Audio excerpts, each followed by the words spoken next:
Дай, дръж.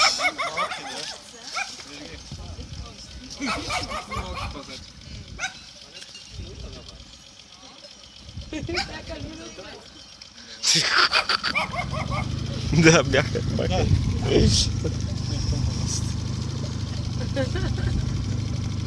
Те, защото са от едно семейство.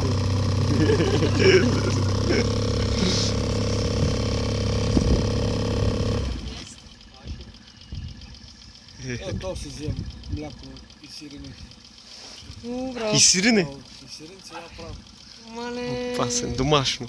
Доматки. Ау, Една жена на тя няма. ау. Аз се страхувах и се да прибирам. Айде, просто. И така изгони, защото е много голям. Тежък. И яде всичко. Ще да увелича тая.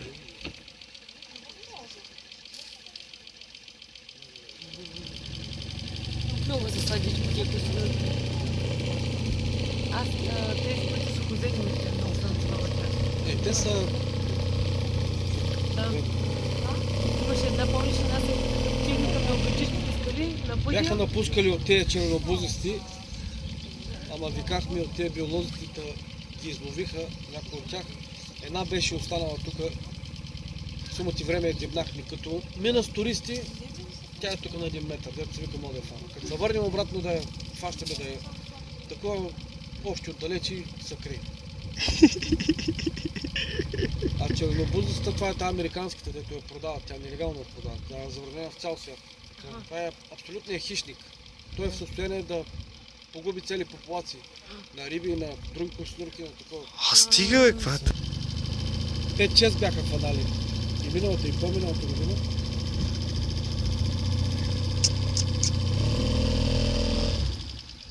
Вдясно горе на дървото, какви ги е свършил имела. Виждате ли там вече е съхналото дърво? Да. Среща. Самия имел и той е съхнал. Тук пак горе. Страшен е.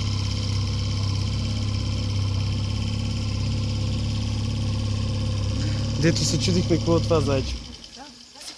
Тия топки много ми бяха интересни, към това дърво. Тук дърветите са много странни.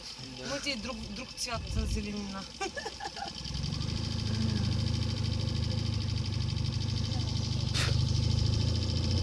Природа се е най-хубаво.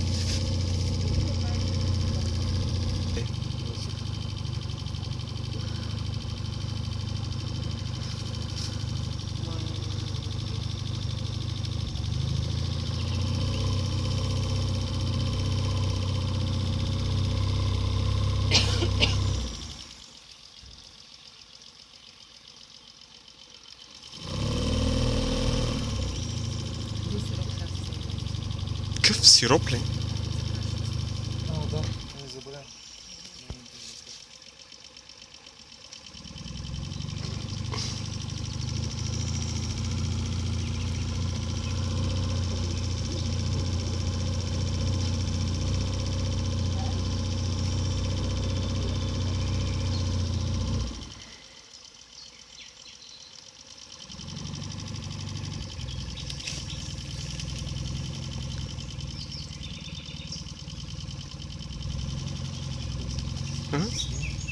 Ма снимам, бе, митачи. Ма клип, бе, митачи. Чай да те видя, обърни са малко, да те видя къв си. Образ. Митаченка. Митачи, обърни са, така. Чай, десенка, десенка, ковраже, десенка. Така, удари та, кумица, бе.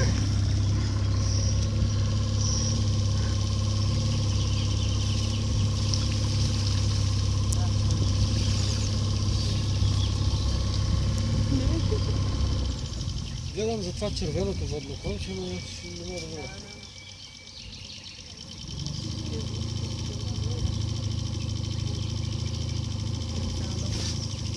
Това синьото, нали?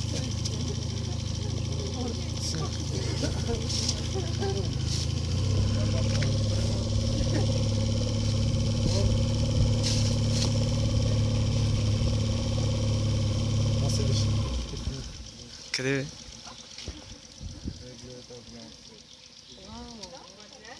Ага. дървото. Виждаш? Виждаме. Как се изпълнява? Запечатах я. Лепи се себе. Какво е на костенурката?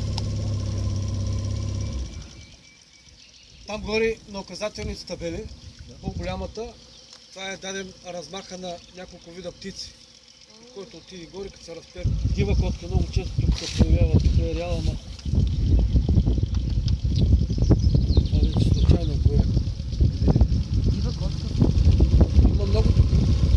Даже сега се опитват да възобновят това популацията на странджанския рис, който последния е убит 50 и... не 70 и коя година. 50 и коя година е последната мечка. И сега има по една програма работят с Турция да възстановят тази популация на странджанския рис тук в България. Браво. Аз много малко знам. Тоя мост също си има история. Той е сдобрян в 1939 година от немската фирма Круп, която някога са работили за немците, когато са настъпвали през Втората световна война из цяла Европа.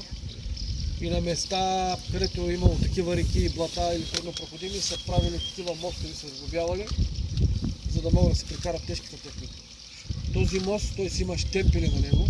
Той е бил във Виена, били са 3 секции. И след войната, по една или друга причина, е дошъл тук. И 60-та година, когато за последен път реката отнася дървения мост, който е свързан с електра, а те е там в дъното, зад тази лодка, в дъното даже има още стари основи от Стария мост. дървен мост. Тогава вече слагат тази секция. Другата секция, доколкото знаме, на Тунджа е за третата, не се знае къде е. Уникално съоръжение, значи няма заварки, няма болтови гайки, това е само нитови. Аз даже ми беше интересно как се ги правили на место с такава точност. И всъщност даваха тук за Втората световна война. То върви един огромен камион с оборудване по такъв начин, че той ги штрака нитовите. Всичко на место се прави. Да. Здрава работа. И до 2000 или тази година или мина, до 2014 мисля, че му беше гаранцията. Да. И точно така, до 2014 го направиха основен ремонт. Само боята му се беше улюбила. Тук с пескоструйки го пръскаха и... Да се махне и след това така.